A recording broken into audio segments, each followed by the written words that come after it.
Welcome back to Live Life and Win, where teens are affecting change, giving back, and beating the odds. Here's a story about not letting anything stop you from reaching your goal. You're about to meet Jake Olson. He touches lives everywhere he goes. He's not just a great golfer. His life story changes the way people think about themselves and others.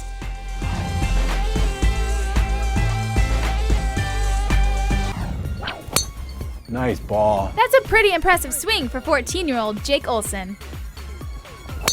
Jake can drive the ball 275 yards down the fairway. The first time I played golf was when I was about 6 years old, and it started, with the little plastic clubs and the wiffle ball and just in the backyard swinging around, and it grew from there, into the little bag with, a driver, a putter, and a wedge, and you play with that, and then it just grew into a full set of clubs and taking it really seriously. Golf is Jake's passion. And for a teen who does everything with passion, that says a lot. He is working hard, practicing day after day with a dream of going pro.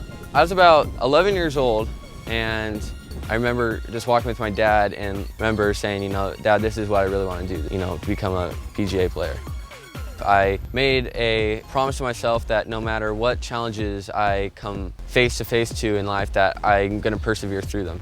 It's very important not to quit, not to give up. It's not something that you want to ever do because it stops you in your tracks, and it's also not a good example for people around you. And just think, if I gave up or I quit, I wouldn't be here inspiring others. I wouldn't be, going around speaking to others. And Jake shows that spirit day in and day out.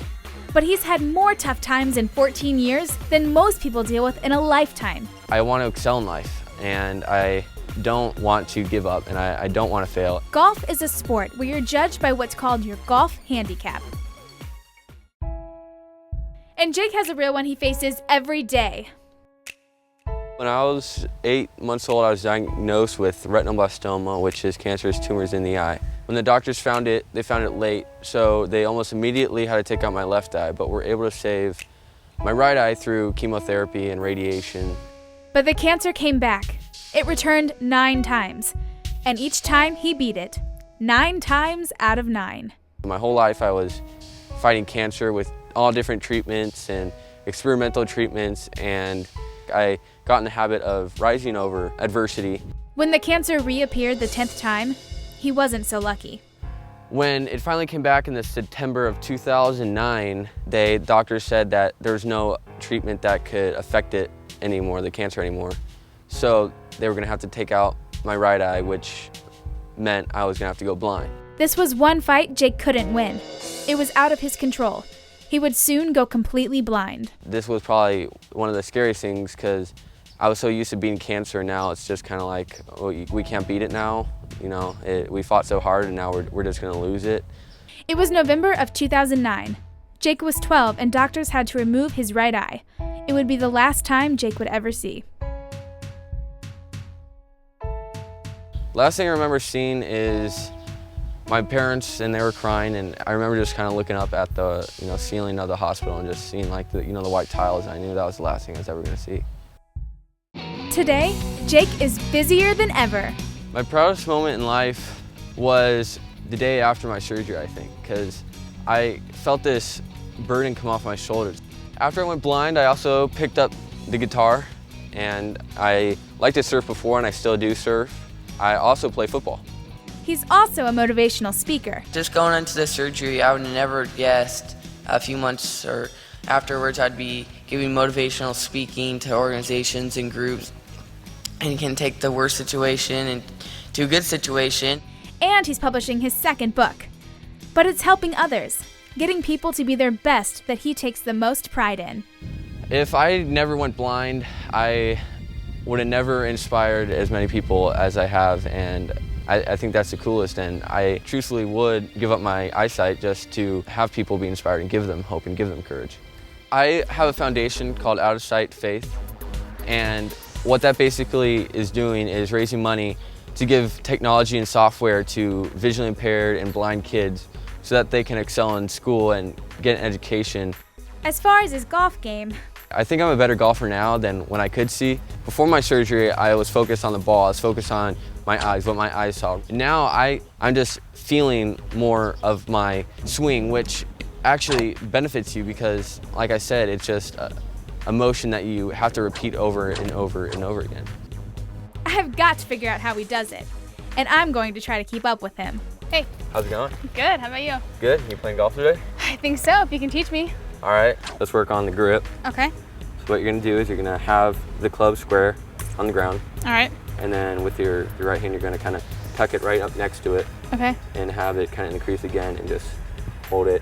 Then what you're gonna do is you're gonna take it back and come down, hit the ball, and then follow through. Make sure your body turns.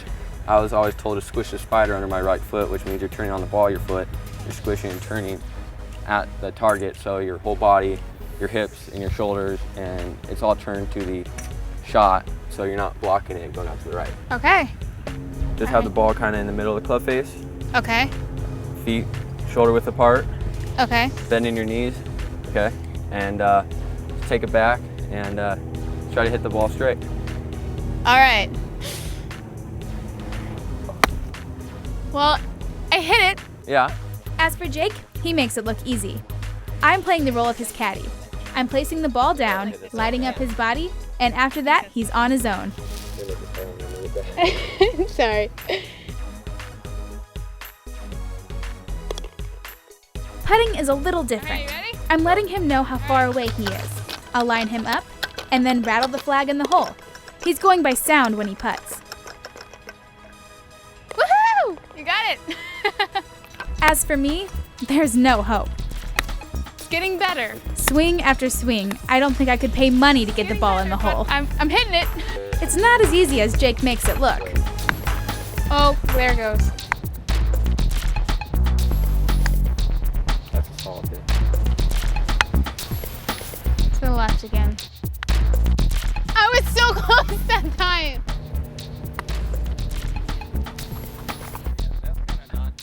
Got it. Just kidding. Wow. Okay, so I guess our day is done, but thank you so much for teaching me everything Yeah, no you know. worries. Yeah, keep it up. You're doing great. So. All right, well, good luck with everything, All right, and nice- it was great meeting you. Nice meeting you. Yep. All right, see ya. See ya. Jake was great, but he's a miracle worker. He did change my way of thinking about things and left us with some final thoughts. My message is to everyone I speak to is keeping a positive attitude through thick and thin. If you're going through adversity, especially keep a positive attitude, but even if you're not, just keeping a positive attitude because it can change your mindset. I'm not scared to fail because if you never fail, you're never going to achieve. My goal is to become the first blind golfer to enter into the PGA Tour. I'll tell you, I cannot admire him enough. Jake is truly inspirational.